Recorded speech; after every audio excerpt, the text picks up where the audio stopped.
we get to somebody who is not just by the work that she does, but also by her name, entrenched in this whole essence of Dashera. The essence of festivities, we've been doing this almost every single time there is a big festival on, and it's no separate this time around on the eve of Dashera.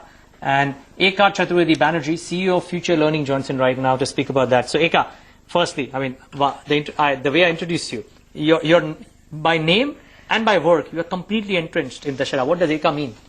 So it's interesting that you mentioned that because, and I suppose my parents would have just had some kind of a premonition, because Eika is the first name of the goddess Durga. It's Adi Shakti at the time of conception is Eika. Wow, okay. That's a strong premonition. And the joke in the family is that I wasn't born Bengali, so when my parents asked me, you know, they were generally being upset about me getting married to a Bengali, and I said, look, with this face, with that kind of a name, really what do you expect? It's a very pretty face to my mind. But nevertheless, let's talk about this whole essence of why people celebrate Dashera. And essentially there are 3 or 4 reasons that surround this whole concept. Can you explain? Okay, so this is actually one of my favorite festivals simply because of the number of themes that run around the festival. So there is, of course, the classical North Indian theme of the victory of Ram over Ravan, and how that Yuddha also lasted the 10 days it lasted, and culminating with the death of Ravan. That's one theme. The other theme is that of the goddess Durga, and how she beat Mahishasur and killed Mahishasur, the demon, and emerged victorious on. In fact, it's not on Vijayadashmi that she emerged victorious, but at the cusp of Ashtami and Navami. So that's one theme. Linked to this theme is also how the gods got together and created the goddess Durga to fight the demon Mahishasura, because he was blessed with the boon that he wouldn't die at the hands of a male. So that was the origin. So that's the other theme that runs. The third theme that runs, interestingly, is the Krishna theme. So the Sharad Purnima and the Krishna Leela, the Ras that we know as we know it in the Dwarka and the Maharashtra and the Dwarka region, is the third theme that happens. And the fourth theme is the fertility theme. This does mark the beginning of the harvest.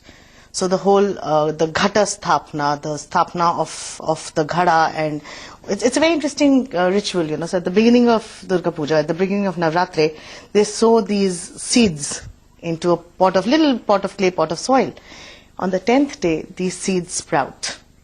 So that's when you Visarjan karo the Ghata, and you plant those seeds and you start harvesting the crop. So those are the 4 themes. But what's more interesting than the themes is actually how we blended it across the country. It's really a representation of what the culture coding is in that part of the country. So in the north of India, you're essentially saying that the festival is celebrated in different ways. Very, very different ways. So which theme takes prominence where?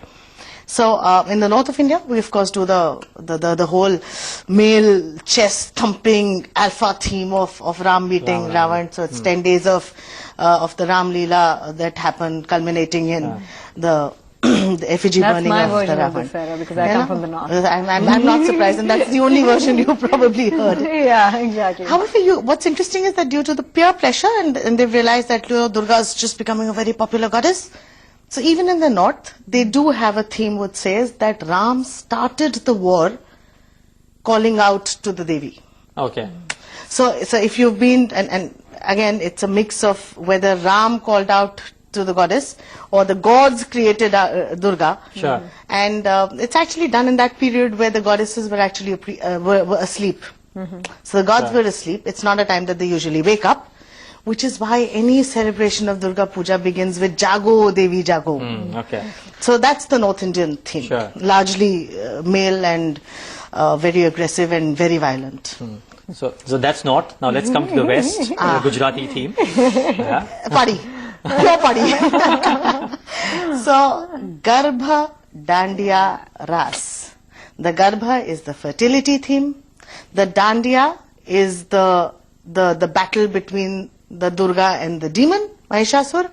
And the Ras is the Krishna Leela Ras. So the Krishna Leela used to happen during the Sharad Purnima, which is the phase now. Integrated at all, not overly religious at all.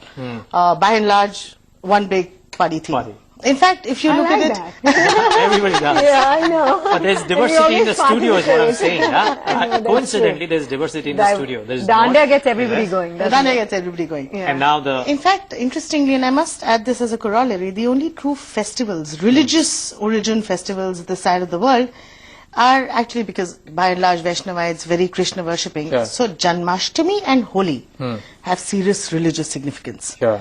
Everything else you do is pure party, including Ganpati, including Navratri and the Garba, okay, but we're running out of time slightly. So now the third version, which is which is the East India and the South India version. Largely Durga oriented, but very different in their approach.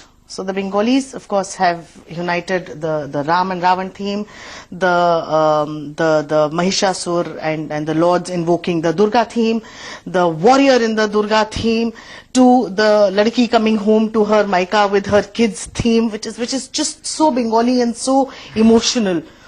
Nobody else does this. And the fact that that the woman goes back and she's Visarjan Karot. So no other part of the country does the Durga go back into the water. okay. Now what's interesting about this, where it's predominantly women power, and like I said, it shows off in the cultural coding of the community, is when you compare it to South India. So in South India, the theme is by and large the Devi Puja theme, but the Devi Puja happens in the form of Golu, the dolls. So the whole, the ethos is about how I transfer my knowledge and my culture from one generation to another. So when the Golu dolls are put up on display, and when the Navratri ends, they're cleaned and packed up and put back into the trunks and passed on from generation to generation. Wow. So the whole representation of the theme is so beautifully matrilineal, if I had to put it like that. So very, very representative of how we are Yeah. in Yeah. different Unity parts in of the culture. diversity. Right? Yeah, true. But okay, we have to wrap up this discussion and go to break. But just before I do that, quick 30 seconds. Anything else that you want to add with regards to this? Three things. The Yeah. first is, I do believe we are genetically coded products of our mythology. Linked to that is the fact that if we really want to discover the best within us, we need to reach within and not adopt from the outside. The kind of learnings we have from within ourselves are far greater. And linked to that, let me put in a plug that we shall very soon be launching programs that are linked to reaching within yourselves and emerging victorious, and management and corporate frameworks, leadership frameworks that are actually derived from within ourselves and our mythologies. Oh, look forward On to that note, happy Dashera. To you Happy too, Dashera and to thank you you so too. much for taking the time out and You're joining us welcome. today. Thank you so much. It was a pleasure. Find us on Facebook at facebook.com/ETNow, and don't forget to click the like button. You can also follow us on Twitter at ETNowLive. To stay updated with all our programming, hit the subscribe button on our YouTube channel by logging on to youtube.com/user/ETNow.